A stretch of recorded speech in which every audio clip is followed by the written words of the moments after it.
নমস্কাৰ। আজি অসম প্ৰদেশ কংগ্ৰেছৰ মাননীয় সভাপতি ভূপেন বৰা ডাঙৰীয়া গুৱাহাটীৰ পৰা যোৰহাটলৈ ৰাওনা হৈছে। কাৰণ কিয় জানেনে? হিমন্ত বিশ্ব শৰ্মাক জগৰ লগালে। ন্যায় যাত্ৰাত যোৰহাটত কেইবাটাও এই ন্যায় যাত্ৰাত পথ সিফাল অকমান কৰাৰ বাবে তেওঁলোকে কি কৰিলে, ভূপেন বৰাক জামিনবিহীন গ্ৰেপ্তাৰী তেওঁলোকে এটা গোচৰ কেইবাটাও গোচৰ তৰি পেলাই তেওঁলোকে কি কৰিছে, তলব কৰিছে যোৰহাট থানাত অহাকালি ভূপেন বৰা ডাঙৰীয়া হাজিৰ হ'ব লাগে।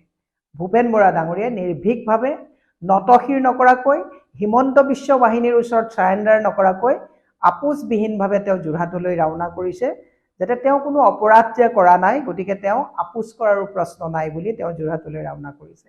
মই প্ৰতিজন আমাৰ কংগ্ৰেছৰ তৃণমূলৰ কৰ্মী অসমবাসীক এটা কথা ক'ব বিচাৰিছোঁ, হাল এৰি শিয়াল খেদা এই চৰকাৰখনে ভূপেন বৰা ডাঙৰীয়াক সেই সামান্য কথাত ন্যায় যাত্ৰাটো একচুৱেলি সফলভাৱে ৰাহুল গান্ধী ডাঙৰীয়াই যেতিয়া ইয়াত সম্পূৰ্ণ কৰিলে ভূপেন বৰা ডাঙৰীয়াৰ নেতৃত্বত, হিমন্ত বিশ্ব শৰ্মাৰ বাহিনীয়ে একেবাৰে তেওঁলোকৰ টোপনি হৰিলে আৰু সেইকাৰণে পুতক তুলিবলৈ ভূপেন বৰা ডাঙৰীয়াক গুৱাহাটীৰ পৰা তলব কৰি যোৰহাটলৈ লৈ গৈছে।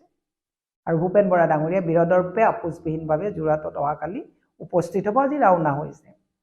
মই এটা কথা আমাৰ মাননীয় মুখ্যমন্ত্ৰীক জনাই দিব বিচাৰিছোঁ যে আপোনাৰ আমোলত থকা গৃহ বিভাগে কেইবাটাও ব্যাগুম অপৰাধ আপোনাৰ নেতৃত্বতে চলি থকা, যেনেকৈ কয়লা চিণ্ডিকেট, গৰু চিণ্ডিকেট, পাণৰ চিণ্ডিকেট, কণীৰ চিণ্ডিকেট, মাছৰ চিণ্ডিকেট, এনেকুৱা বহু ধৰণৰ গোচৰ ৰুজু হৈছে। আপোনালোকৰ লক্ষ্য কৰিও ট্ৰাকৰ নম্বৰ দি দিছিলে, সেইবিলাক কিন্তু আপোনালোকে আজি তাৰিখত গোচৰ বুলি নধৰে।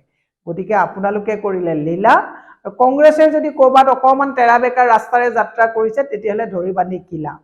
মই অসমৰ ৰাইজক ৰাজনৈতিকভাৱে সজাগ হ'বৰ কাৰণে তৃণমূলৰ কৰ্মীসকল যাতে হতাশ নহৈ ভূপেন বৰা ডাঙৰীয়াৰ নেতৃত্বত অসমত অহা 24 নিৰ্বাচনত আমি শক্তিশালীভাৱে ৰাজনৈতিকভাৱে সকলোৱে সজোৰে ভূপেন বৰা ডাঙৰীয়াৰ হাত শক্তিশালী কৰিবৰ কাৰণে আহ্বান জনাই এই স্বেচ্ছাচাৰী, দুৰাচাৰী, ভ্ৰষ্টাচাৰী চৰকাৰখন, জিতখোৰ চৰকাৰখন, এই জিতখোৰ চৰকাৰে যিটো পুতক তোলাৰ যিটো ৰাজনীতিত অভ্যস্ত হৈছে, তাৰ ঊৰ্ধত সকলোকে ৰাজনৈতিকভাৱে সজাগ হ'বৰ কাৰণে আহ্বান জনাইছোঁ।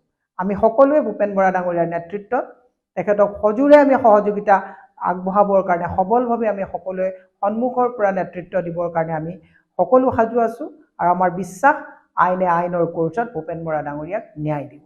ধন্যবাদ।